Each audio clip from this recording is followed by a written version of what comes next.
So just over a week ago, the Type 3 Kaiterra Sensedge Mini reached the saturation point. So if you go to the PlanetWatch Explorer page, you'll see that the recycle bin for the Type 3 sensor is now in red, which means that it's slowly going to start taking out additional planet tokens from the recycle bin.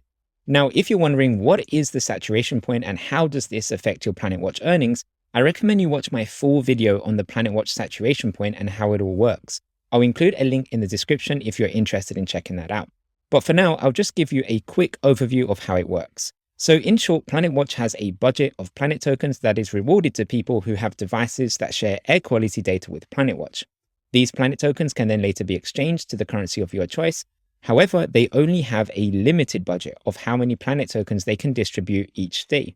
So what this means is that if a lot of people have PlanetWatch air quality sensors, it can reach a point where there isn't enough planet tokens in the budget to pay everyone maximum rewards. This is basically when we reach the saturation point, and each type of PlanetWatch sensor has its own budget and its own saturation point. So it's important to keep an eye on this, as this can directly affect your earnings if you're involved in the PlanetWatch project. Now, when a PlanetWatch sensor does reach the saturation point, earnings don't decrease straight away. Instead, they still pay everyone maximum rewards from the recycle bin.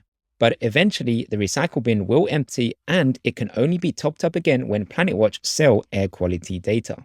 So right now, even though the Type 3 PlanetWatch sensor has reached the saturation point, everyone should still be getting maximum rewards because there are still enough planet tokens in the recycle bin. Now, in reality, this isn't actually happening, and not everyone who has a Type 3 device is getting maximum rewards, but this has nothing to do with the saturation point. This is because Kaiterra is having some troubles dealing with the high demand of their sensor, and their servers are having difficulty in transmitting all of the data streams back to PlanetWatch. And if this problem sounds familiar, it's because it is exactly the same problem that the airware elements have been having as well. So they are working on fixing this issue, and PlanetWatch said that they should have a fix for this relatively soon, but I still don't know any exact dates at the time of recording this video as to when this will be fixed for good. So with this in mind, the next logical question is, how long will this last and when will earnings start to decrease? So at the time of recording this video, if we do the math, we can see that there are currently 6,215 active Type 3 sensors, which you can see on the PlanetWatch Explorer page. And according to the white paper, each sensor should pay out a maximum of 57 planet tokens each day. And in case you're wondering why we are using the number 57 planet tokens instead of 46, it's because 57 planet tokens are actually deducted, because you have to include the 20% that goes to PlanetWatch. So the sensor owners, such as me and you, we only see 80% of that. So we should be getting 46 planet tokens each day. And then the extra ones, the other 20%, go directly to PlanetWatch. So that's why we are using 57 planet tokens in the number to do this calculation. So if we multiply the 6,215 sensors by 57 planet tokens, we get 354,255 planet tokens that are being used every single day. So if we take the current budget of 73 million planet tokens and divide it by 354,255 planet tokens that should be being used each day, this gives us 206 days until maximum earnings for the Type 3 sensor could start to decrease. And I'll explain why I use the word could decrease in just a second. However, just keep in mind that this number could change and it could decrease even further as new sensors are being onboarded each day. So this is just the number for today at the time of recording this video, assuming everything stays the same. Also, as a quick tip, if you've ordered the Type 3 sensor but it still hasn't arrived yet, you can go to the batch info page on the PlanetWatch website and enter your order number to get an estimate of when it will arrive. So does this mean that earnings for the Type 3 sensor will start to decrease after these 200 or so days have been reached? Well, the answer is maybe. It all depends on whether PlanetWatch is able to sell the air quality data.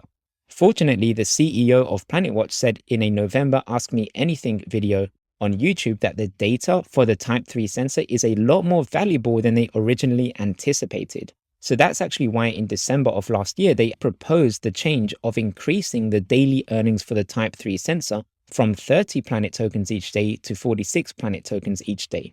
And this change was made to properly compensate owners of a Type 3 sensor, since the data was a lot more valuable than they originally thought. Now, in the same AMA, he also said that the word saturation was a very unfortunate choice of words that he chose when creating the white paper. And in reality, reaching the saturation point is more of a milestone. So they might actually change the name of the saturation point in a future white paper update and maybe call it something else, such as a milestone or something similar, which actually gives a positive connotation rather than the word saturation, which sounds more negative.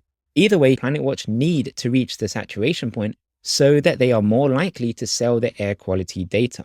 And why is it so important that they sell this air quality data?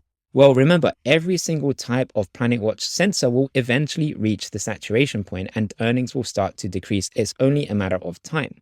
So they need to be able to sell the air quality data so that they can top up the recycle bin budget. Because remember, any air quality data sales that they make, 40% of that will go to the recycle bin. And also, as a nice bonus, 40% will also go to the sensors involved in the sale. So now we just need to wait and see if they can actually sell the air quality data or not. Again, this is the big thing that we are all waiting for. If they can sell this air quality data, this project is going to be very, very successful. And if they can't, then this project could completely fail. So that's the risk of getting involved in this project. Now, obviously myself and many others do believe that they will be able to sell the air quality data. And in a future video, I'll explain who will actually pay for this air quality data and how much will it likely sell for. So keep an eye out for that video in the near future. In the meantime, if you want to learn more about PlanetWatch, be sure to check out these videos that I've recorded right here. So anyway, that's it for this video. Thanks for watching and I'll see you in the next one.